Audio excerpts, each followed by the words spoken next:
안녕하세요. 감동사연 채널 왈칵입니다. 꾸준히 한국과 각별한 인연이 있는 외국인분들의 이야기를 생생하게 전달하는 데 힘쓰도록 하겠습니다. 오늘의 사연자분 소개해드리겠습니다. 안녕하세요. 안녕하세요. 저는 텍사스의 어느 작은 마을에서 살고 있는 카일리라고 합니다. 제가 살고 있는 이 텍사스는 여름의 기온이 40도까지 올라가는 동네입니다. 정말 미친 듯이 더워서 보통은 여름에 외출을 잘 하지 않는 곳이죠. 그런 곳에서 재작년 2월에 대한파가 왔었던 적이 있습니다. 텍사스뿐만이 아니라 미국 전역에 이례적인 혹한이 몰아닥쳤었죠. 그때 제가 겪었던 일을 이야기해보고자 합니다. 텍사스 한파가 엄청 심했다는 뉴스 기사를 본 적이 있어요. 어떤 일을 겪으셨나요? 사실 텍사스는 아까도 말했다시피 여름에 엄청 더운 곳이에요.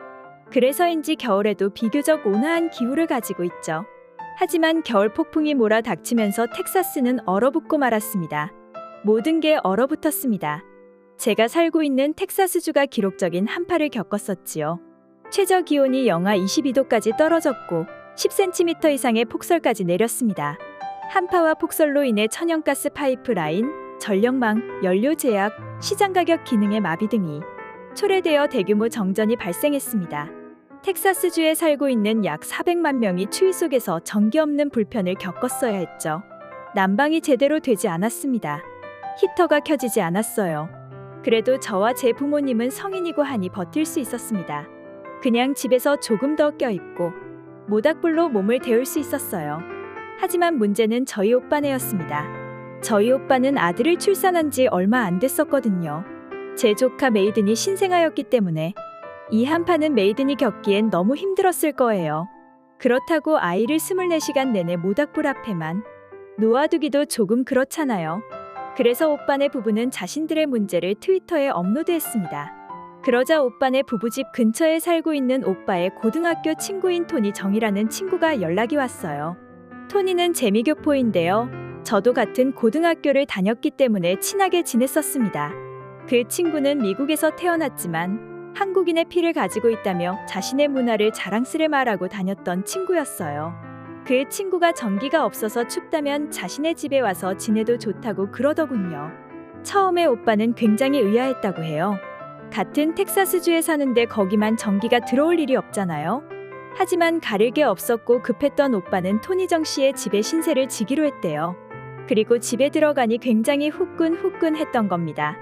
모닥불이 켜져 있긴 했었습니다만 보통 그 근처만 따뜻하잖아요. 그런데 토니의 집은 전체가 따뜻했습니다. 이유를 물어보니 전기가 끊기기 전날까지 보일러를 켜놨다고 하더라고요. 미국은 보통 히터로 공기를 데우는 형식으로 따뜻하게 하는데 한국에서는 바닥을 따뜻하게 한다고요. 그리고 보일러를 꺼두어도 그 온기가 오래 유지된다고 하더라고요. 미국에서 한국식 보일러를 어떻게 만들었는지도 참 신기했습니다. 알고 보니 한국식 온돌 문화가 미국으로 수출이 가능한 것이었더라고요. 토니정은 집을 구매하지 않고 올리버쌤처럼 직접 집을 지었었어요. 그때 잘 알던 한인분께서 보일러 시공을 도와주었다고 하더라고요. 정말 부러웠어요. 덕분에 제 조카 메이드는 혹한의 추위를 따스하게 이겨낼 수 있었습니다.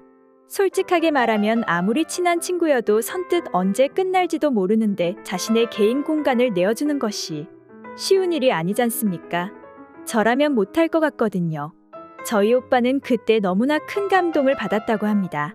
한국의 보일러는 바닥을 데우는 형식이라 오래 그 온기가 유지되고는 합니다. 하지만 아무리 그래도 친구네 부부를 며칠 재워준다는 것은 쉬운 일이 아닙니다. 정말 고마우셨겠어요. 맞습니다. 저희 오빠뿐만 아니라 제 부모님들도 정말 고마워하셨었어요. 그리고 텍사스 주의 전기가 아예 뚝 끊긴 것이 아니라 끊겼다가 다시 전기가 공급이 됐다가 왔다 갔다 했기 때문에 특히 한국의 보일러가 효과를 발했지요. 정말 지금도 토니에게 고마워하고 있습니다. 정말 고마우신 분이네요. 그 일 말고는 한파를 잘 이겨내신 건가요, 카일리님? 사실 그 한파 때 저는 한국이라는 나라에 다시 관심을 가지게 되었습니다. 원래는 K-팝으로만 알고 있던 나라였는데 정말 파면 팔수록 재밌고 따스한 나라라고 느꼈습니다. 오빠네 부부야 따뜻한 토니정 씨의 집에서 지냈다고 치더라도 저희 부모님과 저는 그 추위의 사경을 헤맸어야 했죠. 그리고 제가 아까 말씀드렸잖아요. 눈이 10cm 이상 왔다고요. 그래서 눈을 치워야 하는데 정말 막막했습니다. 사실 저와 제 오빠는 늦둥이라고나 해야 할까요? 부모님께서 꽤나 나이가 많이 드셨어요. 그렇다고 저 혼자 그 눈을 치울 수도 없고 해서 부모님과 함께 조금씩 마당에 눈을 치우고 있었더랬죠. 하지만 저희 집이 굉장히 커서 눈앞이 깜깜했습니다. 하지만 어쩌겠어요. 치워야지요. 그렇게 한참을 치우고 있는데 저쪽 멀리서 대가족이 함께 힘을 내며 눈을 치우고 있었어요. 속으로 저렇게 대가족이면 금방 치우겠구나 싶었어요. 그렇게 치우는데 이상한 장면을 목격한 겁니다. 한 집을 다 치우면 옆집으로 이동해서 치우더라고요. 그래서 저들은 무슨 관계인 건가 싶었어요. 그러다가 한 청년이 다가왔고 자신을 한국인이라 소개하며 눈 치우는 것을 도와주겠다고 하더라고요. 저는 솔직히 왜 도와주는지 몰랐어요. 저희 집은 제 부모님의 개인 집인데 도와주다니요. 하지만 다른 한인분들도 오더니 여럿이서 치우면 빨리 끝낼 수 있다고 하며 성큼 삽을 들고 와서 눈을 퍼기 시작했어요. 저는 너무 놀라고 감동받았습니다. 저희 부모님도 너무 고마워하시며 몸둘 바를 모르시더라고요. 심지어 어쩜 그리 분업이 잘 되어 있는지 저는 그 눈 치우는 전문 업체인 줄 알았습니다. 구역을 나눠서 빨리빨리 라고 하더니 순식간에 눈을 다 치워버렸어요. 깜짝 놀랐습니다. 정말 감동받았어요. 그래서 저희 가족은 그분들을 초대해서 따뜻한 스프를 대접해드렸어요. 그분들이 도움을 주신 건데 그분들이 굉장히 고마워하면서 맛있게 먹더라고요. 그러면서 잠깐 개인적인 이야기도 나눌 수 있었는데요. 타지에서 살면서 힘든 점이 많이 있는데 한국인들끼리 커뮤니티가 잘 되어 있어서 서로 미국 생활 팁을 얻거나 서로가 필요할 때 도움을 많이 준다고 하더라고요. 신기했어요. 서로 도움을 주고 받을 수 있는 문화가요. 미국에서는 남에게 도움을 잘 구하지도 않을 뿐더러 받는 것을 꺼려하거든요. 특히 낯선 사람에게요.